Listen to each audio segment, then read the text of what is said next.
Ya, ini adalah segmen terakhir dalam Kilas Balik menjelang tahun politik 2018-2019. Banyak sekali yang tadi kita bahas dalam 2 jam perjumpaan kita. Mulai dari Kilas Balik apa saja peristiwa politik yang terjadi di tahun 2017, lalu bagaimana ramalan di 2018-2019.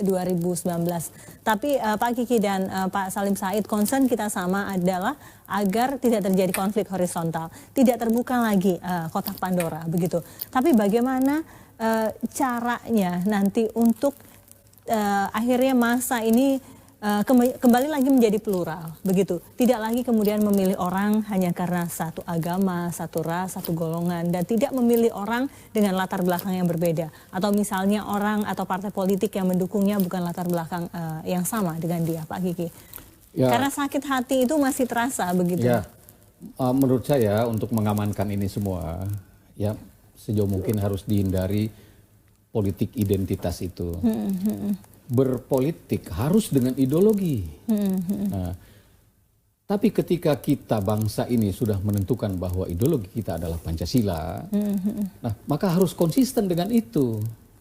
Nah, permasalahannya kita dari sejak awal, dari era Bung Karno, era Pak Harto, dan seterusnya, itu tidak pernah mengimplementasikan dengan benar sistem Pancasila itu. Zaman sistem kenegaraan yang merupakan breakdown dari Pancasila itu adalah sistem MPR itu, menurut saya gitu kan. Atau mereka mengatakan sebagai sistem sendiri. Mengapa? Karena ada roh dari Pancasila kan gotong royong. Di situ di MPR yang itu merupakan lembaga perwakilan tertinggi, lembaga tertinggi yang keterwakilannya utuh, itu menjadi sebagai lembaga tertinggi negara, itu menjadi representasi dari rakyat sehingga kegotong royongan seharusnya ada di situ. Nah, ini roh Pancasila ada dalam sistem itu, tapi tidak pernah dilaksanakan. Sistem kenegaraan itu. Ketika Bung Karno kan MPR-nya MPRS terus. Sementara terus kan sampai selesai beliau. Zaman Pak Harto itu S-nya hilang, akan tetapi kooptasi dari eksekutif terhadap lembaga tertinggi ini masih tetap berlangsung, sehingga dia tidak menjadi lembaga tertinggi gitu kan. Nah, kenapa menurut saya? Kalau saya yang kami pelajari itu karena rekrutmen dari utusan golongan dan utusan daerah tidak diatur. Nah, lihat dalam di dalam batang tubuhnya atau penjelasannya tidak diatur. Nah, sehingga rekrutmen dari utusan golongan dan utusan daerah ya, diatur oleh eksekutif sepanjang masa lewat Laksus. Ya, dan itu tidak objektif begitu kan? Ketika terjadi reformasi, malah lembaga tertingginya ini dirontokkan, dihilangkan gitu kan. Malah menjadi lebih kacau lagi. Nah, seharusnya reformasi dulu adalah memperbaiki itu, menjadikan MPR itu betul-betul menjadi lembaga tertinggi negara. Yang murni begitu ya. Locus of sovereignty kita ada di situ gitu kan, seharusnya, dan dia menguasai membawahi DPR maupun eksekutif. Kalau ini terjadi, check and balances akan terjadi di Indonesia gitu kan. Tapi tidak pernah terjadi sepanjang sejarah gitu kan. Nah, inilah saya kira kalau kita kembali ke situ, maka peluang untuk terbukanya kotak Pandora tadi tidak akan ada. Menjadi gitu, kecil seperti itu ya. MPR sudah menggagas pilar dan melaksanakan ya 4 pilar MPR dan lain sebagainya, itu sama sekali tidak. Itu juga saya kira nggak pas gitu kan. Begini, Pak Salim Said, silakan. Apa yang dikatakan Pak Kiki itu saya sangat setuju. Persoalannya menurut saya tidak terletak di situ. Persoalannya ini agak besar filosofis, tingkat peradaban kita yang masih rendah. Kalau saya bicara tingkat peradaban, saya berbicara juga tentang kemakmuran. Sebab tidak ada bangsa beradab yang tidak mempunyai kemakmuran yang tinggi. Tidak berarti kalau makmur tinggi lalu beradab, bukan itu yang saya maksudkan. Berkorelasi tinggi. Itu sebabnya para ahli ilmu politik mengkuantitatifkan ini dengan mengatakan suatu bangsa akan memasuki era demokrasi atau menjadi negara demokrasi kalau tingkat penghasilannya sekian ribu dolar per tahun. Ya. Karena kalau bangsa itu miskin, itu dari zaman Aristoteles sudah dikemukakan. Ya. Sampai zaman Nabi Muhammad, ya, Nabi Muhammad mengatakan kemiskinan itu dekat dengan kekufuran. Nah, jangan ditafsirkan kekufuran tidak sholat, tidak puasa, tidak bayar zakat. Kekufuran itu dalam tingkah laku manusia. Orang bisa menjalankan ibadah yang begitu hebat, tapi dia kufur secara civilization. Nah, kita berada pada tingkat itu. Jadi maksudnya bahaya semua. Bung Karno itu Pancasila itu bagus. Tapi ketika beliau melaksanakan itu, ya, sebagai presiden eksekutif sejak kembali ke Undang-Undang Dasar 45, beliau menghadapi suatu keadaan, suatu tingkat yang tidak memungkinkan beliau berbuat lain, ya, melihat perpecahan yang parah. So, kalau tidak ada perpecahan parah, tidak akan ada PRRI Permesta, tidak ada DITII, tidak ada konstituante yang bertele-tele belum selesai. Nah, Bung Karno jalan pintas.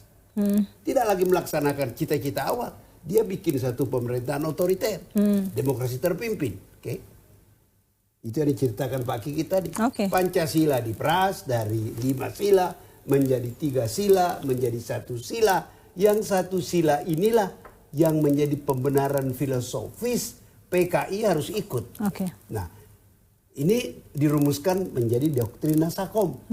Akibatnya apa? Ternyata itu tidak bisa dilakukan. Tragis akibatnya, Gestapo, berapa banyak orang mati. Nah, datang lagi hal-hal seperti itu kan tidak harus kita hindari, apalagi ada ancaman geopolitik internasional yang seperti itu. Bagaimana cara-caranya dan dengan partai politik yang pasti masih akan membawa politik identitas tersebut untuk meraih kekuasaan. Saya mencoba menjelaskan apa yang saya Bagaimana maksud. cara masyarakat kita menghindari, Pak Salim Said? Begini, Anda tidak menghindari, tidak bisa menghindari apapun kalau Anda tidak tahu apa halangan Anda. I'm trying to explain it. Ini persoalan yang kita hadapi. Okay? Masa Orde Baru, otoriter. Tidak ada lagi orang yang berdebat soal itu. Datang reformasi. Apa yang terjadi pada reformasi? Ada satu keadaan yang Pak Harto sendiri tidak bisa mengendalikan lagi. Beliau kan mundur. Tidak dipaksa mundur Pak Harto. Beliau mundur. Lah, siapa yang ngelola Indonesia? Ya itu tadi. Masyarakat fragmented, ya, tidak siap, tidak terlatih politik. Orang nggak ngerti politik. Ya seenaknya saja kita. Tambal sulam segala macam. Nah itulah yang kita lihat sekarang ini. Jadi saya ditanya mahasiswa saya, apa yang kacau dengan reformasi? Saya bilang, secara teoritis, akademik, Indonesia sekarang belum siap demokrasi. Semua persyaratan teoritis akademis tidak dipenuhi Indonesia. Yang kita penuhi adalah kita mau berdemokrasi. Semua kita mau berdemokrasi. Kita udah capek pemerintahan otoriter. Tapi ketika kita mau, ini kan soal tafsiran. Tafsiran si ini lain, ini si lain, ini lain. Dan orang-orang yang mau reformasi ini tidak semuanya mengerti persoalan. Oke, baik. Kita disitulah lahirnya tadi apa yang saya bilang, tanpa bermaksud jahat, dia buka Pandora Box. Jadi kecelakaan.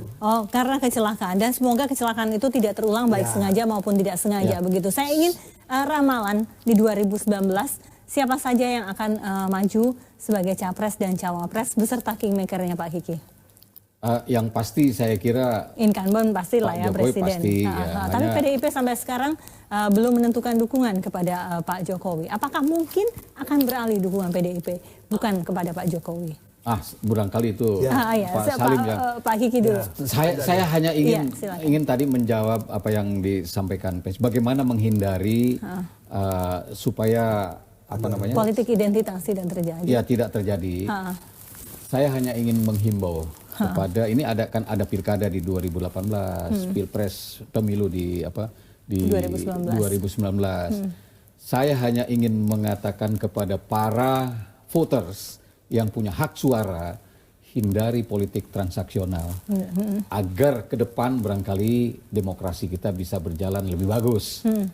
Saya hanya ingin itu aja pesan saya. Hindari politik transaksional. Hindari juga politik identitas. Money politik. Ya. Hindari juga politik identitas. Maksudnya jangan memilih si A karena agamanya berbeda dengan saya begitu. Itu mungkin tidak bisa bisa seharusnya seperti juga itu. tidak begitu gitu kan. Tapi isu itu juga akan dimainkan lagi oleh sejumlah partai politik karena untuk ada mengusung itu tadi kekuasaan. ada populisme itu yang memainkan itu, ada populisme internasional yang memainkan itu. Gitu Oke. Nah ini harus memang harus dihindari. Tapi saya kira kalau saja para voters itu tidak tergiur dengan money politik, itu sudah bagus, sudah suatu itu kemajuan. sudah suatu kemajuan. Dan Iya. itu berat sekali. Seperti yang saya katakan tadi, ini bangsa tidak makmur secara aturan peraturan yang ada tidak memungkinkan negeri ini menjadi negeri demokratis. Oke. Tapi juga waktu kita merdeka tahun 45 tidak memenuhi syarat. Oke. Kita bertekad merdeka, kita mau mengusir penjajah, kan berhasil. Iya. Nah mudah-mudahan ini juga berhasil. Iya, Pak Salim Said, singkat saja ramalan di 2019, Pak Jokowi tetap akan maju begitu? Apakah partai pendukungnya tetap PDIP akan tetap mendukung atau beralih Tadi suara? kan saya bertanya pada Singkat saja, Pak. Burhan, kenapa tidak sekalian Pak Jokowi diangkat oleh Golkar menjadi ketua partai? Iya. Kenapa? Kalau Anda mengamati perkembangan hubungan Pak Jokowi dengan PDIP, hati-hati ya. Sangat berhati-hati. Bukan rahasia lagi, Pak Jokowi kurang berkenan disebut petugas partai. Ya, beliau Presiden Republik Dan banyak Indonesia. kekecewaan juga PDIP atas Pak Jokowi yang tidak mengakomodir keinginan-keinginan Ya, PDIP. betul. Oke, Lihat saja. itu satu. Begitu, Pak Prabowo masihkah akan mencalonkan lagi atau menjadi kingmaker? Ya dua-duanya mungkin. Dua-duanya mungkin. Lebih kemana? Kalau saya lebih ke mencalonkan. Lebih mencalonkan. Pak Salim Said? Saya 50-50. Oke. Lalu kemudian mungkinkah Pak SBY akan membuat poros baru dengan mengusung siapa termasuk anaknya? Mungkin saja, tapi saya tuh berpikir begini. Saya kenal keluarga Singkat SBY. saja, Pak. Mungkin Pak Kiki yang jenderal lebih tahu dari saya. Tapi baik. saya kira momentum waktu buat AHY ini belum. Belum, oke. Dia harus lebih banyak terlibat politik supaya lebih matang berpolitik, lebih canggih Tunggulah berpolitik. 2024 begitu tapi ya. dia adalah calon kita, potensi untuk menjadi calon presiden kita nanti. Baik. Pak Kiki singkat saja ya atau tidak? Ya, saya kira tadi itu untuk Pak SBY, Tunggu poros momentumnya. untuk Pak SBY itu suatu kebutuhan untuk beliau. Oke, baiklah. Terima kasih Pak Kiki Apa Sanakri, berhasil, Pak apa Salim Said. tidak, Terima itu kasih. soal. Itulah Tapi tadi kebutuhan. sajian 2 jam kilas balik 2017 khusus mengenai politik. Begitu kita akan kembali pekan depan di tahun depan tentunya dengan topik-topik hangat lainnya. Saya Festi Alwi undur diri. Kami juga mengucapkan selamat tahun baru 2018. Semoga tahun baru menjadi tahun yang lebih menyenangkan, lebih menuai keberhasilan untuk kita semua. Dan satu lagi, pemirsa.